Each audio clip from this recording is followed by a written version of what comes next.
Yo, welcome back to the channel everyone. Hope you guys are all doing well. It's Oscar and we've got some serious kind of breaking news to talk about, and it's regarding TRKs and more specifically Sands $5 and $25 TRKs from what a collector just recently unearthed today. Today being May 31st, 2022. So the two chips we're talking about is going to be a $5 Sands TRK from 1962 that has the same colors as the Nevada Lodge 5, and then Sands $25 TRKs that are the blue with the yellow and green inserts. So in the picture, I'll pop it up on the screen. I'll probably have it up on the screen the whole video, but as you can see, there's like 120 of the 5s and about 41 of the 25s. So these chips are supposed to be Z rating chips in the chip rack. The 5s being a Z2, which is like 1100 to 1600 I think, and the 25s being a Z3, which is like 1600 to 2 grand. So obviously a huge quantity like this of these chips popping up does raise some questions, and the main questions being, now considering that this has popped up, are TRKs considered scarce or are they more rare? Because scarce and rare have different kind of definitions, of course. Let's say if they're rare, there might be only 5 or 10 examples in the world.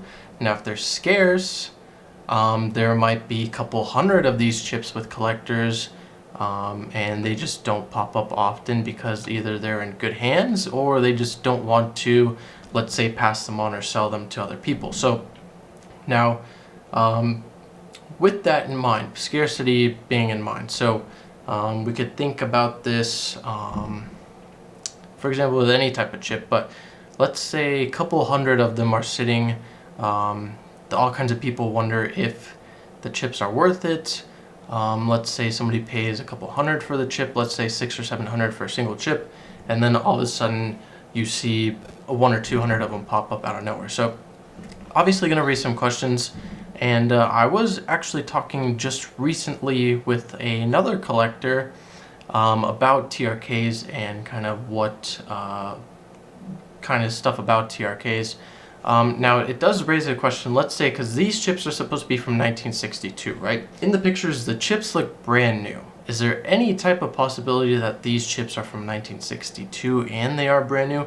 There's a very, very slight chance that, you know, something as old as that, unless some executive or something would have held on to these chips, and especially this quantity of the chips, I'd probably only, let's say if I was an executive, I'll probably only hold on to maybe 5 or 10 of them. Basically 120 5s and 41 25s raises questions, and question basically being, are these chips actually from 1962 or were they created by TRK, let's say in the 80s or the later 80s as like personal sets for people in home use, or sold to, let's say business partners or friends of TRK employees, or let's say like people who knew owners, and they wanted to get a specific set of older chips that were not available basically to the public or the casinos.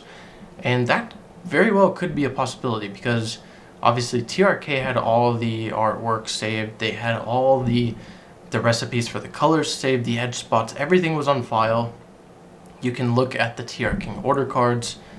They had everything saved. So considering and taking that information into account, it's not totally impossible for, let's say, TRK to reproduce chips, let's say like these Sands chips, and these they're supposed to be from 62, and basically recreate them in the 80s, and that could go along with Prima Donna, could go along with, who knows, Mapes, Money Tree, Tropicana TRKs. The whole list goes on, and I think even in one of the chip racks, the Tropicana 25 black, or the $25 that's red with black edge spots, I think it's that one.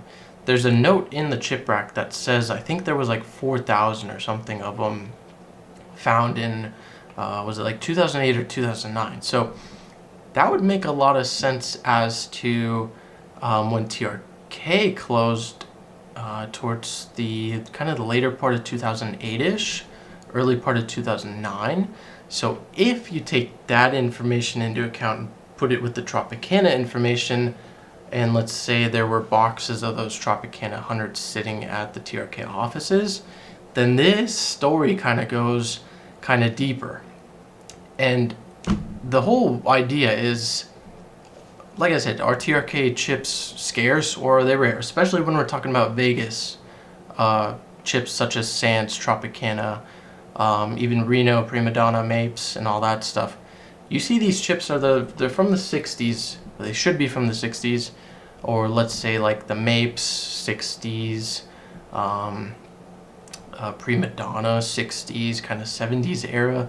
These chips should in turn be technically used or worn. They're not going to be perfect minty chalky looking chips, which is kind of what these chips, the Sands 5s, look, they have still chalk on them. It's like they left the factory yesterday. So raises big questions if TRK chips are scarce or rare. And this definitely makes, I think it's going to make a lot of people question whether or not they should kind of be doing more research, or, like I said, raising the question if these chips out in the world are more scarce or more rare, especially when something like this pops up. People think these chips are supposed to be $1,000 chips, and next thing you know, boom, 120 of them just pop up out of nowhere, and even 40 of the 25s. So the 25s, like I said, it's supposed to be like a $2,000 chip, and 40 of them just popped up. I've always had this thinking in the back of my mind that somebody somewhere has some type of rack, or let's say multiple racks, of these super hard to find chips, and this proves it very well, straight and clear. So hope you guys enjoyed the video. If you guys do have any comments, put those down below. If you did enjoy, please drop a like, share the video with your friends and families. If you're new here, please consider subscribing, and I'll see you guys in the next one. Peace. Ain't nobody like me. Ain't nobody like me. Ain't nobody like me.